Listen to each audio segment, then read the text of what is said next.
In the first part of this course, I'm going to focus primarily on the links between trauma and psychosis.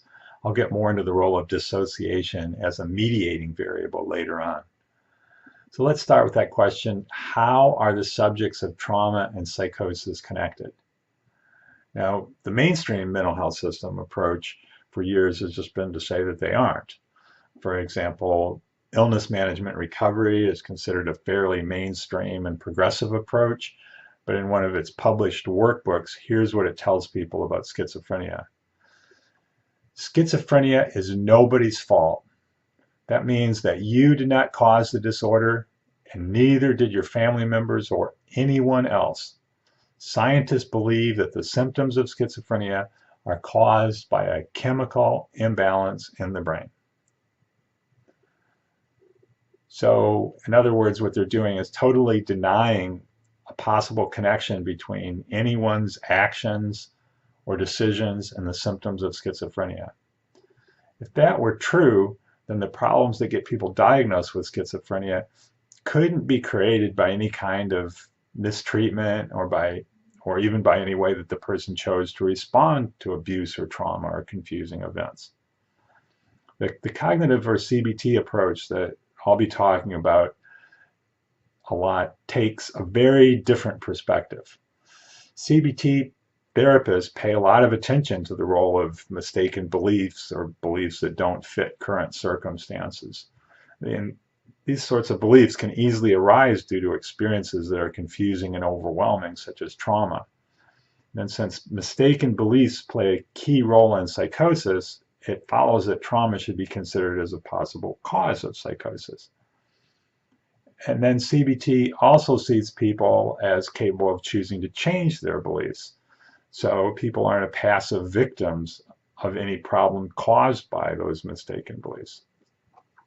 Now, this cognitive or CBT understanding isn't just a theory someone came up with. It's firmly rooted in research that shows a complex, intertwined relationship between psychosis and trauma. Most importantly, that trauma and adverse childhood experiences can contribute to making psychosis much more likely later on. There's now extensive, large-scale studies to back this up. I'll review it somewhat, but that evidence is really summarized by the article, Child Maltreatment and Psychosis, a Return to a Genuinely Integrated Biopsychosocial Model. If you click on the Resources tab, there's a link to view that article in full if you like. But to start with, there's now over 50 studies exploring the trauma histories of people who had later been diagnosed with psychosis. In other words, they asked people who'd experienced psychosis, what was your childhood like, and asked about abuse. And what they found was something like 60 to 90% did report childhood maltreatment and abuse, with the lower numbers often associated with studies that defined abuse more narrowly. Now, some would worry that studies like this would be biased due to psychotic people being more likely to report abuse that didn't happen. But studies looking at whether abuse reports are reliable or not found that they could find corroborating evidence for the reports of the people, who had experienced psychosis and were reporting childhood abuse, that the corroborating evidence was just as likely to be found there as in if you asked people who had never been psychotic about their abuse. The corroborating evidence was found in about the same proportion of cases. So at least as far as we can tell, people who are currently psychotic seem on average to be telling stories about real abuse in their past. We will also get a little later in this course get into how to work with people when it does seem more likely they may be reporting things that didn't happen, possibly delusional stories. Now, another way to look at this issue is to start with people that we know have been traumatized and then follow up to see how likely they are to later become psychotic. Now, most of the studies done this way found that psychosis appeared more strongly related to childhood trauma and adversity than did things like anxiety disorders and depression, disorders that are also more likely, we know, after childhood adversity. Then there's the question of dosage effect. That is, does an increase in trauma tend to lead to more psychosis? And as of 2008, all 8 studies that looked for this kind of dosage effect had found it. One study, for example, found that those most seriously abused were 50 times more likely to show the most serious psychotic symptoms. In another study, those with all 5 of the types of trauma being considered were 193 times more likely to be psychotic. Compare that with how in biological psychiatry, something that makes a person 2 or 3 times as likely to be psychotic, that's often written up as being quite significant. Here we're talking about 193 times.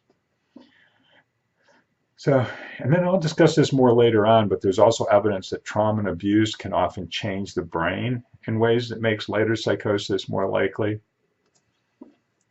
And then another kind of evidence is there's the fact that we can often see just logical and meaningful connections between the psychotic symptoms a person is experiencing now and what are normal reactions to traumatic experience.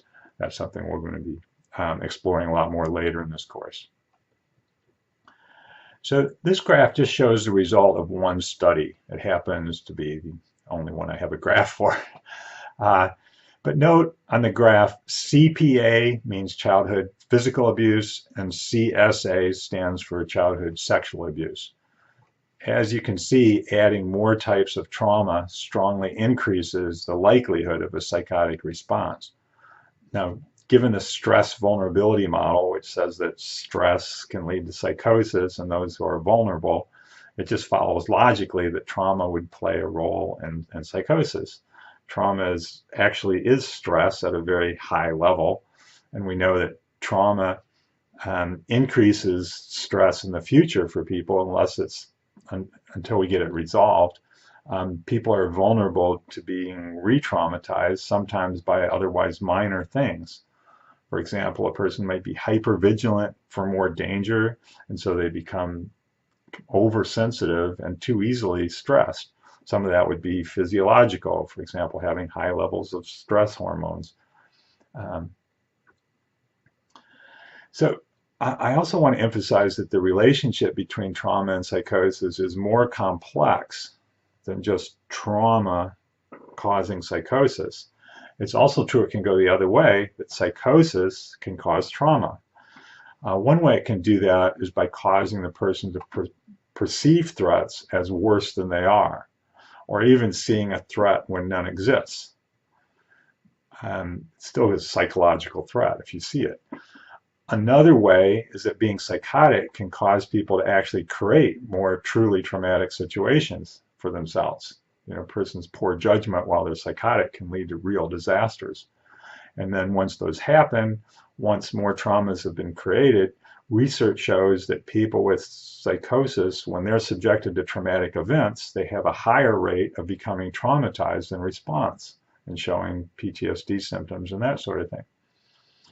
Now, it's also true that the social and mental health system response to psychosis can cause more trauma. You know, for example, family and friends might become very critical or withdraw support. The mental health system, you know, comes in and, using the medical model, it avoids moral blame, but then it usually induces a sense of helplessness, and that also, we know, helplessness aggravates trauma. When people are convinced they're just a passive victim of an active illness, they feel more helpless. And then, the more helpless they are, the more traumatized they can feel by things going on out of control. And then often with forced treatment, things like seclusion, restraint, forced medication can be very traumatizing to people. So then when psychosis and social and mental health system responses to psychosis cause more trauma, that trauma can then turn around and feed more psychosis. So then we can have trauma causing psychosis, causing trauma, and then more psychosis. In other words, a lot of vicious circles can get going this way, and people can get stuck in those vicious circles for years or even for life. But it isn't hopeless. And if we work to understand these vicious circles and how they work, we can sometimes help people emerge from them and regain control of their lives. Exploring ways to do that, of course, is going to be the most important part of this course.